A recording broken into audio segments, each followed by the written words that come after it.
அனைவருக்கும் வணக்கம். இன்னைக்கு நம்ம பார்க்க போற வீடியோ என்னன்னு பார்த்தீங்கன்னா, முருகன் வீடு தேடி வர என்ன செய்ய வேண்டும் அதை பத்தி தாங்க பார்க்க போறோம். பங்குனி மாதம் என்றதுமே நம் நினைவிற்கு வருவது முருகப்பெருமானுக்கு உரிய பங்குனி உத்திரம்தான். இது பங்குனி மாதத்தில் பௌர்ணமியுடன் சேர்ந்து வரக்கூடிய உத்திர நட்சத்திர நாளன்று முருகப்பெருமானை வழிபாடு செய்வதற்கு உகந்ததாக கருதப்படுகிறது.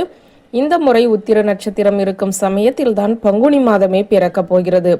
அதனால் இன்றைய தினத்தில் முருகப்பெருமானை நாம் வழிபாடு செய்தோம் என்றால் நமக்கு அளவில்லாத நன்மைகள் உண்டாகும்.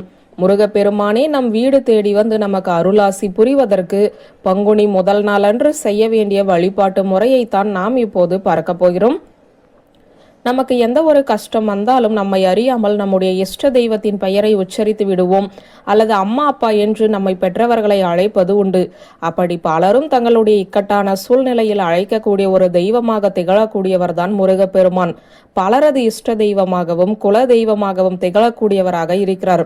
அப்படிப்பட்ட முருகப்பெருமானுக்கு உகந்த பங்குனி மாதத்தின் முதல் நாளன்று நாம் முருகப்பெருமானை வழிபாடு செய்தோம் என்றால் அவர் நம்முடைய வீடு தேடி வந்து நமக்கு அருள் புரிவார் என கூறப்படுகிறது. இந்த வழிபாட்டை பங்குனி மாதத்தின் முதல் நாள், அதாவது இன்று காலை பிரம்ம முகூர்த்த நேரம் அல்லது 7:30 மணியிலிருந்து 8:30 மணிக்குள், அல்லது 10:30 மணியிலிருந்து 11:30 மணிக்குள், அல்லது மாலை 5:30 மணியிலிருந்து 9:30 மணிக்குள், இந்த நேரங்களில் ஏதாவது ஒரு நேரத்தை தேர்வு செய்து வழிபாடு செய்ய வேண்டும். முதலில் வீட்டில் முருகப்பெருமானின் சிலையோ வேலோ இருக்கும் பட்சத்தில் அதற்கு பால் அபிஷேகம் செய்ய வேண்டும். உங்கள் வீட்டில் முருகனின் சிலையும் இல்லை வேலும் இல்லை என்பவர்கள் முருகப்பெருமானின் படத்தை சுத்தம் செய்து சந்தன குங்குமம் வைத்து சிவப்பு நிற மலர்களால் அலங்காரம் செய்து கொள்ளுங்கள். நெய்வேத்தியமாக பால் பாயாசத்தை வைக்க வேண்டும். ஒரு சிறிய தாம்பால தட்டை எடுத்து அதில் முருகப்பெருமானுக்கு பிடித்தமான சிவப்பு நிற மலர்களை பரப்பி அதற்கு நடுவே ஒரு அகல் விளக்கை வைத்து நெய் ஊற்றி வடக்கு பார்த்தவாறு தீபம் ஏற்ற வேண்டும். பிறகு முருகப்பெருமானுக்கு உரிய திருமுருகாற்று படையிலிருந்து ஒரு பாடலை 11 முறை பாட வேண்டும். இந்த பாடலின் பொருளே நமக்கு ஏற்படக்கூடிய கஷ்ட காலத்தில் நம்மை தேடி முருகப்பெருமான் வந்து காத்து ரட்சிக்க வேண்டும் என்பதுதான். அதனால் இந்த பாடலை நாம் பங்குனி முதல் நாளன்று வீட்டில் 11 முறை கூறுவதன் மூலம் முருகப்பெருமானை நம்மை பார்க்க ஓடோடி வந்து விடுவார். இதை இன்றுதான் கூற வேண்டும் என்று இல்லை, இந்த பங்குனி மாதம் முழுவதுமே கூறலாம், அல்லது செவ்வாய் வெள்ளிக்கிழமையில் கூறலாம்.